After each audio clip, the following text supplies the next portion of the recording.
Capítulo 5. Passadas estas coisas, havia uma festa dos judeus e Jesus subiu para Jerusalém. Ora, existe ali, junto à porta das ovelhas, um tanque chamado em hebraico Betesda, o qual tem 5 pavilhões. Nestes jazia uma multidão de enfermos, cegos, coxos, paralíticos, esperando que se movesse a água, porquanto um anjo descia em certo tempo agitando-a. E o primeiro que entrava no tanque, uma vez agitada a água, sarava de qualquer doença que tivesse. E estava ali um homem enfermo havia 38 anos. Jesus, vendo-o deitado e sabendo que estava assim há muito tempo, perguntou-lhe: Queres ser curado? Respondeu-lhe o enfermo: Senhor, não tenho ninguém que me ponha no tanque quando a água é agitada, pois enquanto eu vou, desce outro antes de mim. Então lhe disse Jesus: Levanta-te, toma o teu leito e anda. Imediatamente o homem se viu curado e, tomando o leito, pôs-se a andar. E aquele dia era sábado. Por isso disseram os judeus ao que fora curado: Hoje é sábado e não te é lícito carregar o leito. Ao que ele lhes respondeu: O mesmo que me curou me disse: Toma o teu leito e anda. Perguntaram-lhe eles: Quem é o homem que te disse: Toma o teu leito e anda? Mas o que fora curado não sabia quem era, porque Jesus se havia retirado por haver muita gente naquele lugar. Mais tarde, Jesus o encontrou no templo e lhe disse: Olha que já estás curado. Não peques mais, para que não te suceda coisa pior. O homem retirou-se e disse aos judeus que fora Jesus quem o havia curado. E os judeus perseguiam Jesus porque fazia estas coisas no sábado. Mas ele lhes disse: Meu pai trabalha até agora e eu trabalho também. Por isso, pois, os judeus ainda mais procuravam matá-lo, porque não somente violava o sábado, mas também dizia que Deus era o seu próprio pai, fazendo-se igual a Deus. Primeiro livro das Crônicas, capítulo 18. Algum tempo depois, Davi atacou de novo os filisteus e os derrotou. Tomou deles a cidade de Gate e os povoados que ficavam ao seu redor. Também derrotou os moabitas, que ficaram dominados por ele e lhe pagavam impostos. Depois Davi atacou Hadadezer, que era o rei de Zoba, na Síria, perto da região de Amate. Isso aconteceu quando Hadadezer estava tentando conquistar a região que ficava ao longo do rio Eufrates. Davi tomou de Hadadezer 1000 carros de guerra e prendeu 7.000 cavaleiros e 20.000 soldados de infantaria. Ele também ficou com cavalos suficientes para puxarem 100 carros de guerra e aleijou os outros. Os sírios de Damasco foram socorrer Hadadezer e Davi os atacou e matou 22.000 deles. Em seguida, colocou acampamentos militares no território dos sírios de Damasco. Davi os dominou e eles lhe pagavam impostos. O Senhor Deus fez com que Davi fosse vitorioso em todos os lugares. Davi tomou dos oficiais de Hadadezer os escudos de ouro que eles usavam e os levou para Jerusalém. Também tomou uma grande quantidade de bronze das cidades de Tibate e de Cum, que eram governadas por Hadadezer.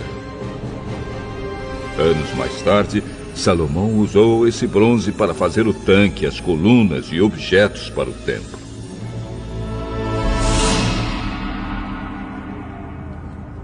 O rei Toi, da cidade de Amate, soube que Davi tinha derrotado todo o exército de Hadadezer.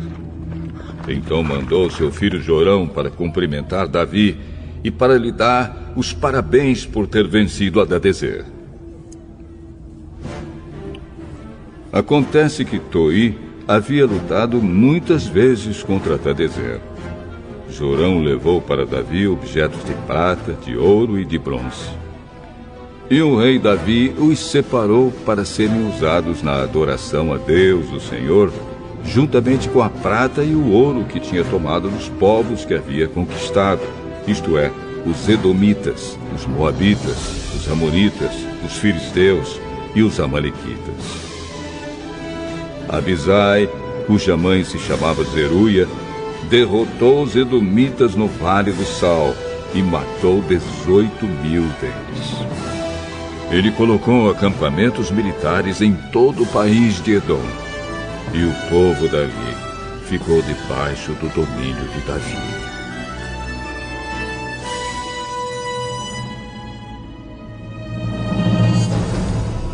O Senhor fez com que Davi fosse vitorioso em todos os lugares aonde ia. Davi governou todo Israel e fez com que o seu povo fosse sempre tratado com justiça. Joabe, irmão de Abisai, era o comandante do exército. Josafá, filho de Ahilude, era conselheiro do rei. Zadok, filho de Aitube, e Aimeleque, filho de Abiatar, eram sacerdotes. Seraías era o escrivão. Benaías, filho de Joiada, era o chefe dos queretitas e dos peretitas. E os filhos do rei Davi tinham as mais altas posições no seu serviço. Primeiro livro das Crônicas, capítulo 19. Algum tempo depois, morreu o rei Naás, do país de Amon, e o seu filho Anum se tornou rei. Davi disse: Eu serei bondoso com Anum, assim como Naás, o seu pai, foi bondoso comigo. Então enviou mensageiros a Anum para mostrar a sua amizade. Quando os mensageiros chegaram lá e visitaram o rei Anum, os líderes amonitas disseram a ele: O senhor pensa que é em honra do seu pai e para mostrar amizade ao Senhor que Davi enviou estes homens? É claro que não. Ele os mandou aqui como espiões, a fim de ficarem conhecendo a nossa terra para poderem conquistá-la. Então Anum pegou os mensageiros de Davi, raspou a barba deles, cortou as suas roupas até a altura das nádegas e os mandou embora. Eles ficaram tão envergonhados que não tinham coragem de voltar para casa. Quando Davi soube disso, mandou-lhes dizer que ficassem na cidade de Jericó e que só voltassem quando as suas barbas tivessem crescido de novo. O rei Anum e os amonitas compreenderam que tinham feito de Davi um inimigo. Por isso, contrataram na Mesopotâmia e em Macá e Zoba, na Síria, carros de guerra e soldados de cavalaria. Pagaram para isso mais de 34.000 quilos de prata. Os 32.000 carros de guerra que eles haviam contratado e o exército do rei de Macá foram e acamparam perto da cidade de Medeba. Os amonitas também saíram de todas as suas cidades e se aprontaram para a guerra. Quando Davi soube disso, enviou contra eles Joabe e todo o exército israelita. Os amonitas saíram e tomaram posição na entrada de Rabá, a sua capital. E os reis que haviam ido ajudá-los tomaram posição em campo aberto. Joabe viu que as tropas inimigas atacariam pela frente e por trás. Então escolheu os melhores soldados de Israel e os colocou de frente para os sírios. Deixou o resto das suas tropas debaixo do comando do seu irmão Abisai, que as colocou de frente para os amonitas. E Joabe disse a Abisai: Se você perceber que os sírios estão me vencendo, venha me ajudar. E se os amonitas estiverem vencendo você, eu irei ajudá-lo. Seja corajoso. Vamos lutar com firmeza pelo nosso povo e pelas cidades do nosso Deus.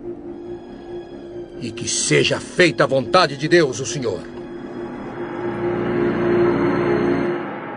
Então Joabe e os seus soldados avançaram para atacar, e os sírios fugiram. Os amonitas viram os sírios fugindo, e aí eles também fugiram de Abisai e voltaram para dentro da cidade. Então Joabe voltou para Jerusalém. Quando os sírios viram que tinham sido vencidos pelos israelitas, mandaram buscar tropas que estavam no lado leste do rio Eufrates. Essas tropas eram dirigidas por Sobaque, o comandante do exército do rei Hadadezer, de Zoba. Quando Davi soube disso, reuniu o exército israelita, atravessou o rio Jordão e colocou as tropas de frente para os sírios. A luta começou e os israelitas fizeram os sírios fugir. Davi e o seu exército mataram 7.000 soldados sírios que guiavam carros de guerra e 40.000 soldados de infantaria. Também mataram Sobaque, o comandante sírio. Quando os reis, que eram chefiados por Hadadezer, viram que tinham sido vencidos pelos israelitas, fizeram paz com Davi, ficando debaixo do seu poder. E os sírios nunca mais quiseram ajudar os amonitas. Zacarias, capítulo 7. No dia 4 do mês 9, chamado Quisleu, do 4º ano do reinado de Dario, o Senhor Deus me deu uma mensagem. E isso aconteceu quando o povo de Betel enviou Sarezer e Regem-Meleque com seus companheiros ao templo do Senhor Todo-Poderoso para pedirem a ajuda dele. E deviam também fazer aos sacerdotes do templo e aos profetas a seguinte pergunta: Faz muitos anos que nós choramos e jejuamos no 5º mês, o mês em que o templo foi destruído. Devemos continuar fazendo isso?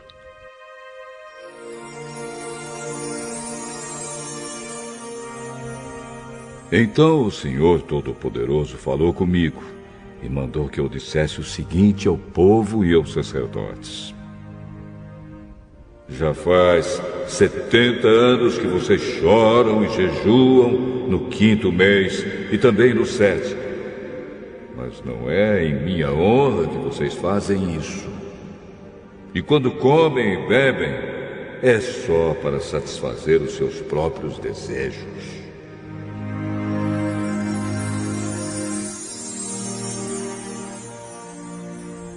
Essa mensagem foi a mesma que o Senhor Deus tinha dado antes por meio dos profetas antigos, quando Jerusalém estava em paz e tinha muitos moradores. E o mesmo acontecia nas cidades ao redor e nas cidades da região sul e nas planícies de Judá. O Senhor Deus falou com Zacarias e disse: Eu, o Senhor Todo-Poderoso, tinha ordenado isto ao povo: Sejam honestos e corretos e tratem uns aos outros com bondade e compaixão. Não explorem as viúvas, nem os órfãos, nem os estrangeiros que moram com vocês, nem os pobres. E não façam planos para prejudicar os seus patrícios. Porém, eles se revoltaram e não quiseram obedecer, viraram as costas para mim, taparam os ouvidos para não ouvir as minhas ordens. Tornaram os corações deles duros como diamante, a fim de não obedecer à lei e às mensagens que eu, por meio do meu espírito, dei aos profetas antigos. Por isso, eu fiquei muito irado com eles. E assim como eles não quiseram ouvir quando eu falei, assim também eu não vou escutar quando eles orarem a mim. Sou eu, o Senhor Todo-Poderoso, quem está falando. Como um furacão, eu os espalhei por todos os países estrangeiros, e a terra de onde saíram ficou tão arrasada que ninguém podia viver lá. Uma terra tão boa e tão rica virou um deserto.